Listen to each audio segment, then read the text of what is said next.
안녕하십니까. 오늘도 NSCA CSCS 합격 가이드로 돌아온 코치 W입니다. 오늘 배워볼 강의는요, 4장 저항 훈련에 대한 내분비계입니다. 네, 오늘 오버뷰 한번 보면서 오늘 어떤 거 배우는지 한번 봐보도록 하겠습니다. 마찬가지로 해당 자료는 NSCA CSCS 대비 트레이닝의 정수를 기반으로 만들게 되었고요. 오늘 배워볼 것들은 일반 적응 증후군, 그 다음 호르몬에 대해서 배울 거고요. 동화작용, 그 다음에 이화작용, 저항 훈련에 대한 내분비계 반응과 성장 호르몬, IGF-1, 코르티졸, 케타콜라민 이렇게 한번 배워보도록 하겠습니다. 네, 첫 번째로 내분비계가 무엇인가를 한번 배워볼 건데요. 내분비계라는 것은 호르몬을 통해서 분비되는 기관들의 모임인 겁니다. 우리 몸에 다양한 기관들이 있는데요. 그 기관들에서 만드는 호르몬들이 다 달라요.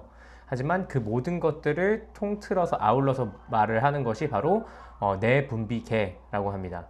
그래서 우리 여기서 보이시다시피 호르몬과 그럼 신경 전달 물질은 결국에 공통점도 있고 또 차이점도 좀 있습니다. 첫 번째로 공통점은 체내에 특정 정보를 전달해서 세포나 기관의 기능을 조절하는 거죠.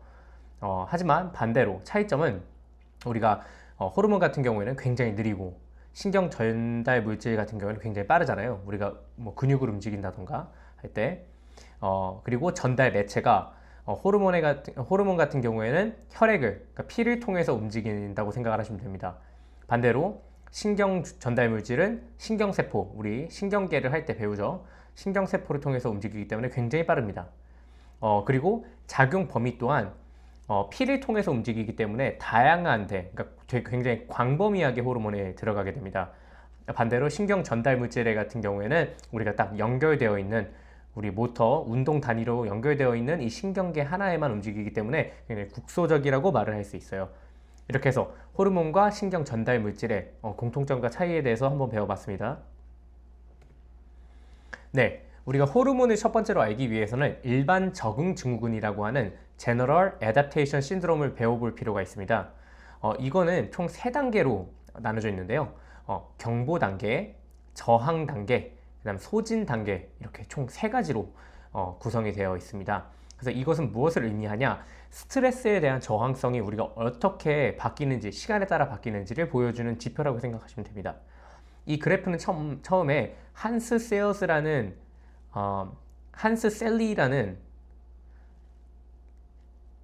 이 처음 그래프는 한스 셀리라는 과학자가 찾아낸 부신이 유해 자극에 어떻게 반응하는지를 보면서 만들어지게 된 반응 증후군이라고 생각하시면 됩니다.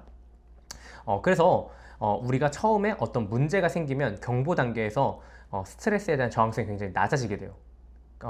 급성적으로 낮아진다라고 말을 하고, 그 이후서부터는 스트레스에 대한 저항성이 우리가 높아집니다. 이렇기 때문에 우리가 기존에 있었던 스트레스를 통해서 더 강해진다라고 볼 수 있는 거죠.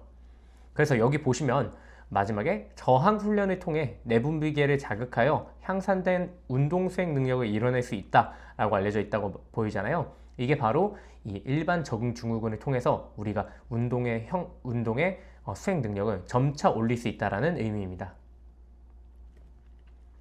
그래서 이것이 큰 그림에서 다양한 주기화를 통했을 때는 어떻게 되는가가 바로 훈련 적응, 트레이닝 애답테이션이라고 하는 겁니다. 그래서 우리가 트레이닝에 따른 우리 몸의 적응과 그리고 가끔 나올 수 있는 오버 트레이닝까지 알아볼 수 있는데요. 마찬가지로 총 4단계로 구성이 되어 있습니다. 첫 번째, 경고 단계, 스트레스죠. 그러면서 저항 단계를 통해서 반등을 하게 됩니다. 그리고 기존에 있었던 수행 능력보다 더 올라가는 것이 바로 과잉 보상 단계라고 합니다. 과잉 보상 단계. 하지만 우리가 과잉 보상 단계로 가지 못하고 너무 많은 훈련을 했을 시에는 과훈련, 오버 트레이닝이 될 수 있고, 이는 즉 기존에 가지고 있었던 수행 능력보다 더 떨어지는 현상을 바로 오버 트레이닝이라고 할 수 있습니다. 그래서 지속적인 과잉 보상으로 기존 운동 능력을 상회하는 운동 능력을 가질 수도 있지만, 너무 과하게, 너무 급성적으로 높은 양의 운동량을 가지게 된다면 오버 트레이닝도 가져갈 수 있다라고 보시면 될 것 같습니다. 네. 그래서 이제 다시 돌아가서 내분비계를 어떻게 움직이는지를 한번 알아볼 건데요. 첫 번째로는 내분비계는 세포나 기관을 조절합니다. 아까 제가 말씀드렸죠. 신경 전달 물질과 내분비계의 공통점이 무엇인가? 세포 혹은 기관을 조절한다. 근데 내분비계는 어떻게 한다? 호르몬이라는 매개를 통해 작용이 되고, 이 호르몬은 어디로 분출된다? 피로 된다. 혈액을 통해서 움직인다 라고 생각하시면 됩니다. 그리고 마지막, 몸의 항상성을 유지한다. 항상성, 호미오스테이시스라고 그러죠. 항상성을 유지한다. 이것은 뭐냐? 우리 몸이 기준점이 있는데 그 기준점을 넘거나 혹은 내려갔을 때 작용, 반작용을 통해서 우리가 항상 유지돼야 되는 수치들을 유지시키는 기능이라고 보시면 됩니다. 가장 대표적으로 몸에 체온이 있겠죠. 우리 체온 너무 올라가면 이 체온을 내리기 위해서 몸이 체온을 내리기 위해서 노력을 하잖아요. 마찬가지로 이런 것들이 바로 몸의 항상성을 유지한다. 그래서 내분비계는 항상성을 유지하는데 큰 역할을 하고 있다라고 보시면 될 것 같습니다. 네, 오늘 배워볼 호르몬들을 한 그래프로 다 보여준 겁니다. 이거 앞으로 하나하나씩 자세하게 설명 한번 드리면서 이해하실 수 있게 도와드리도록 하겠습니다. 이 페이지 같은 경우에는 잠시 멈추셔서 보셔도 되고, 혹은 스크린 캡처 하셔도 되니까 잠깐 멈추셔서 이거 한번 스크린 캡처 할 시간 드리도록 하겠습니다.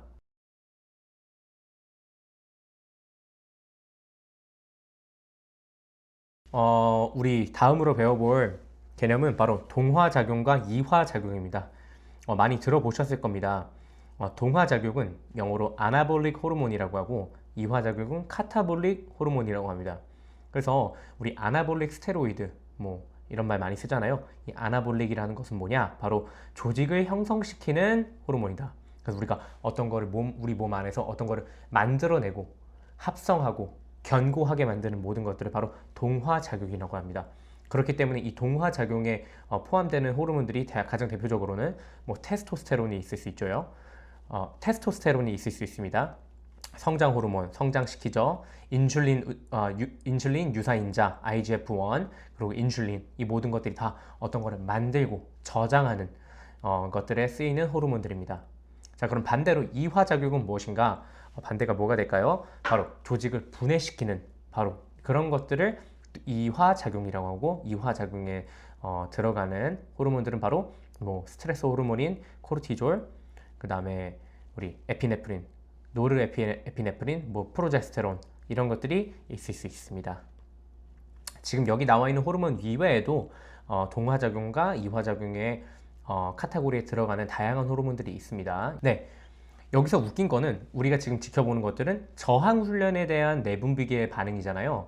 그래서 우리가 운동을 할 때 어떤 운동적 요구가 있어야지 호르몬 양이 결정되는지를 한번 알아볼 필요가 있습니다. 그래서 우리가 어떤 운동을 했을 때 과연 이 운동이 어떠한 생리적 시스템을 필요로 하는지, 인원지 시스템인지, 무산소성인지 당신성, 유산소성 당신생인지, 아니면 베타산화인지, 이런 것들이 어떤 생리적 시스템인지가 일단 판단이 돼야 됩니다. 그러고 난 후에 운동 중 회복 시간 또한 매우 굉장히 중요합니다. 여기서 말을 하는 거는 뭐 운동의 강도, 예를 들어 무게가 있을 수 있죠. 그 다음에 휴식 인터벌, 휴식이 얼마나 가져갈 것인가, 그리고 우리가 지금 하는 운동이 어떠한 근육을 자극을 시키는가, 그냥 근육 조직의 질량의 양이라고 말을 하거든요. 그런 것들에 의해서 굉장히 달라질 수가 있어요. 그래서 가장 대표적인 예시가 우리 5x5랑 1x25가 완전히 다른 생리학적 요구를 하는 거죠. 다만 같은 횟수를 했지만 우리가 5x5를 한다고 치면 우리가 무게를 1RM에 뭐 75%에서 80%로 하겠죠. 그렇기 때문에 이러한 다양한 생리적 요구를 이 운동이 어떤 식으로 가지고 있는지가 어떤 식으로 가지고 있는지에 따라 우리가 방출할 수 있는 호르몬의 양이 정해진다라고 보시면 됩니다. 그리고 마지막 근육 조직의 질량의 양이 달라지는 것처럼 백스쿼트랑 이두커를 같은 강도로 했다고 하지만 백스쿼트가 훨씬 많은 호르몬의 양을 분출하게 됩니다. 그래서 우리가 호르몬의 작용으로 인해서 우리가 근육의 생성이 되는 거잖아요. 그래서 한번 이 프로세스를 한번 알아볼 필요가 있을 것 같습니다. 네, 총 5가지로 제가 정리해봤고요. 첫 번째는 근섬유의 손상과 파열입니다. 우리 운동을 했을 때 스트레스가 가해지고 그러고 나면 우리 근섬유, 근절들 있죠. 근절들의 미세한 상처가 나게 됩니다. 그러고 나면 이것들을 회복시키기 위해서 염증 반응이 일어나고요, 몸 안에. 그리고 3번, 손상된 단백질들의 기능의 저하가 됩니다. 우리 운동 다음날 돔스 오면 똑같은 퍼포먼스 못 내잖아요. 아파서. 그런 것처럼 손상된 단백질의 기능 저하가 일어나게 됩니다. 그러고 나서 네 번째, 호르몬과 다른 신호들이 상호작용을 해서 이것들을 고치기 위해서 들어갑니다. 그리고 마지막 5번, 그 호르몬들이 그 타겟 세포에 들어갔을 때는 새로운 단백질 합성과 기존의 근절 또는 새로운 근절도 순차적으로 결합을 시키게 됩니다. 이렇게 하면서 이게 바로 근육이 생성되는 단계라고 보시면 될 것 같습니다. 그렇다면 호르몬이 이 타겟 세포에 어떻게 들어갈 수 있는지를 한번 알아봐야 됩니다. 우리 호르몬을 설명할 때 가장 대표적인 이론은 열쇠 자물쇠 이론입니다. 바로 Lock and Key Theory라고 하고, 우리가 수용체나 무엇이냐? 이 호르몬을 받아주는 리셉터입니다. 수용체가 바로 자물쇠 역할을 하는 거고요. 우리 호르몬은 열쇠인 겁니다. 그래서 이 열쇠랑 이 자물쇠랑 다른 열쇠를 넣으면 어떻게 될까요? 들어가지도 않고 열리지도 않잖아요. 마찬가지로 이 수용체에 알맞는 호르몬이 있는 겁니다. 예를 들어서 A 모양의 수용체, A 모양의 호르몬이 붙어야지만 문이 열리고 그래야지 그쪽으로 호르몬이 들어가게 되는 거죠. 그렇기 때문에 우리가 테스토스테론이 급작스럽게 굉장히 다른 곳에, 근육이나 이런 곳이 아니라 다른 곳에 붙지 않는 이유가 바로 이 열쇠 자물쇠 이론 때문에 그런 거라고 생각하시면 됩니다. 여기서 또 근데 추가적으로 알아야 될 개념 하나가 있습니다. 바로 알로스테릭 결합 부위라고 하는데요. 이 알로스테릭 결합 부위는 뭐냐? 수용체가 일부 호르몬 이외에도 다른 물질에 반응을 하기도 한다는 겁니다. 제가 말씀드렸죠. A 열쇠와 A 자물쇠가 만나야 된다. 하지만 가끔 그렇지 않은 경우가 있다는 겁니다. 다만 이거는 어떨 때 그러냐? 주요 호르몬에 대한 세포 반응을 증가시키거나 감소시킬 때 그런 반응이 일어난다 라고 생각을 하시면 됩니다. 그래서 결국에 이 알로스테릭의 결합 부위에 따라서 우리가 얼만큼의 호르몬을 수용체가 받아들일지 안 받아들일지를 결정시킬 수 있다는 겁니다. 수용체의 민감도 또한 조절이 가능한 기능입니다. 우리가 그래서 두 가지로 말을 하는데요. 우리가 상향 조절이라고 합니다. up regulation이라고 하고요. 상향 조절의 같은 경우에 뭐냐? 호르몬이 수용체와 상호작용을 증가시키는 기능입니다. 그래서 호르몬이 부족하다 이럴 때, 만약에 호르몬이 혈액 속에 혈중 호르몬 농도가 낮아져 있을 때는 우리가 표적 세포에 많이 들어오지 않을 거 아니에요. 그러다 보니까 수용체를 늘리는 방식, 수용체를 민감하게 수용체 수를 늘리거나 아니면은 수용체의 민감도를 올려서 호르몬이 많이 들어올 수 있게 하는 거죠. 자, 반대로 하향 조절은 뭐냐?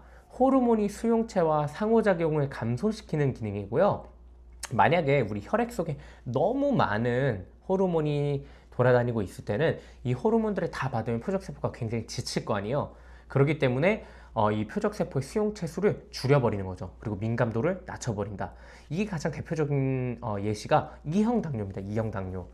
우리 혈액 속에 너무 오랫동안 만성적으로 그러니까 혈당이 높은 사람들이 결국에 2형 당뇨를 걸리게 되잖아요. 그 2형 당뇨가 뭐예요? 인슐린이 민감도가 떨어지는 겁니다. 이게 바로 인슐린 센시티비티가 떨어진다라고 하고, 그것은 왜 그러냐? 대부분의 많은 경우에는 인슐린의 수용체가 민감도가 떨어지는 경우를 그렇게 말을 하는 거죠. 하향 조정이 됐다라고 이해하시면 될 것 같습니다. 이제는 우리가 어떠한 호르몬들이 있는지 호르몬의 범주에 대해서 한번 알아보도록 하겠습니다. 자, 첫 번째로는 스테로이드 호르몬입니다. 우리 스테로이드 호르몬 많이 들어봤죠? 우리 운동선수들 많이 쓰고, 그리고 우리 염증 반응 났을 때 스테로이드 주사 맞고 이러잖아요. 그런 것처럼 호르몬의 일종입니다. 스테로이드 호르몬에 가장 대표적으로 들어가는 녀석들이 테스토스테론, 코르티졸, 그 다음에 에스트라디올 등이 있습니다. 이 스테로이드라는 게 뭐냐? 여기 보시면 4개의 탄소고리가 묶여있는 이 모양을 말을 합니다.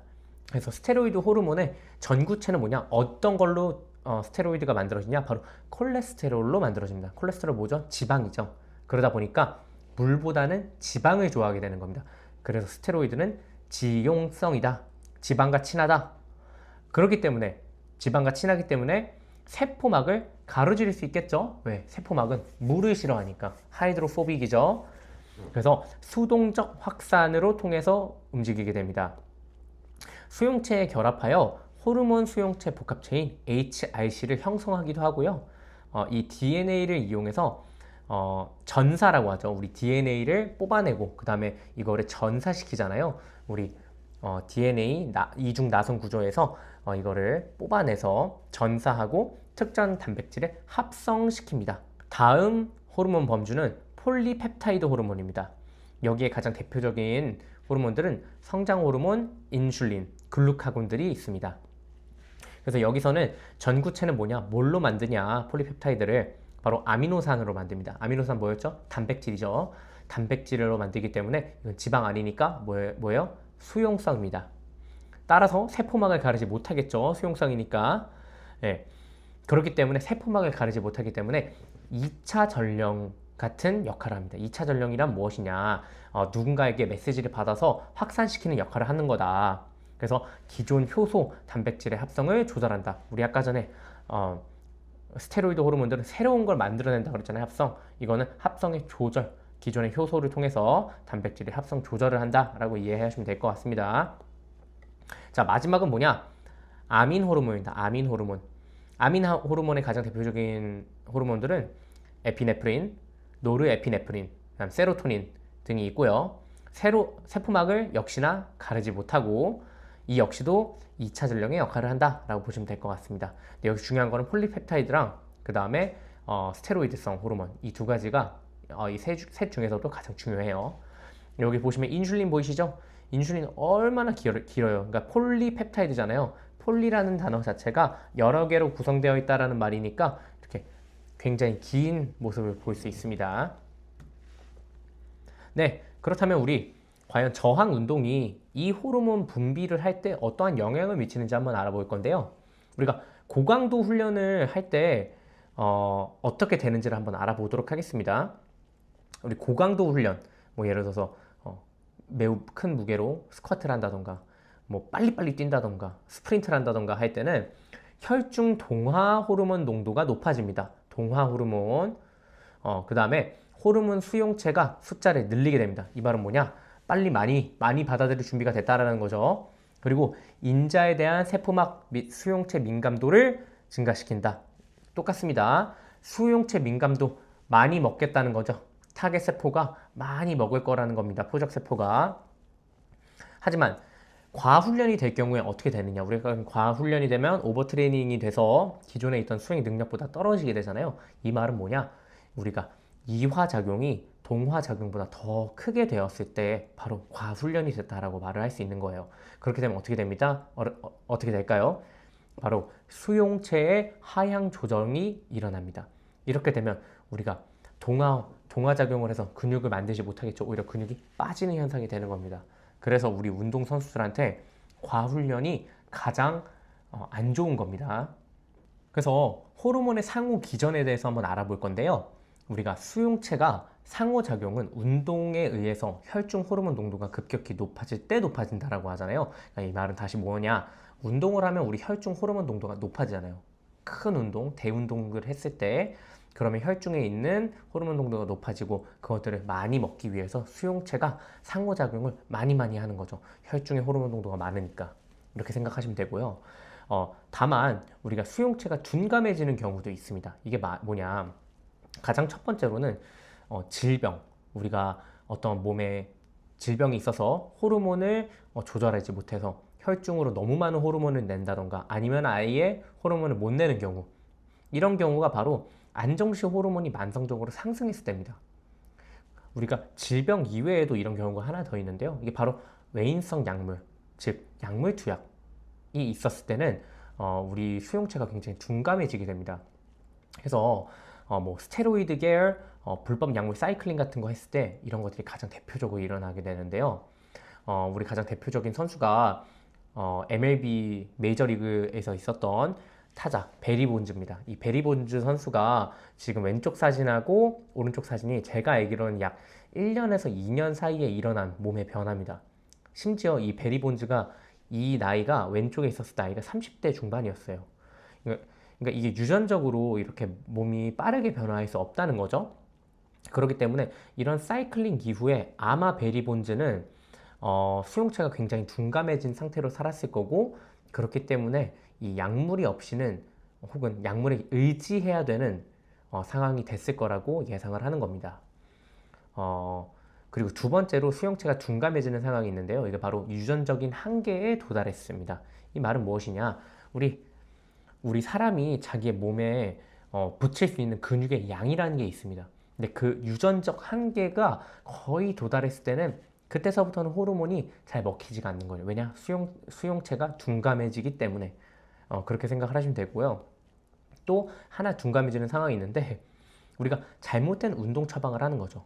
우리 스트렝스 코치로서 비효율적인 트레이닝을 했을 때 수용체가 둔감해지는 상황이 있다는 것도 인식해야 됩니다.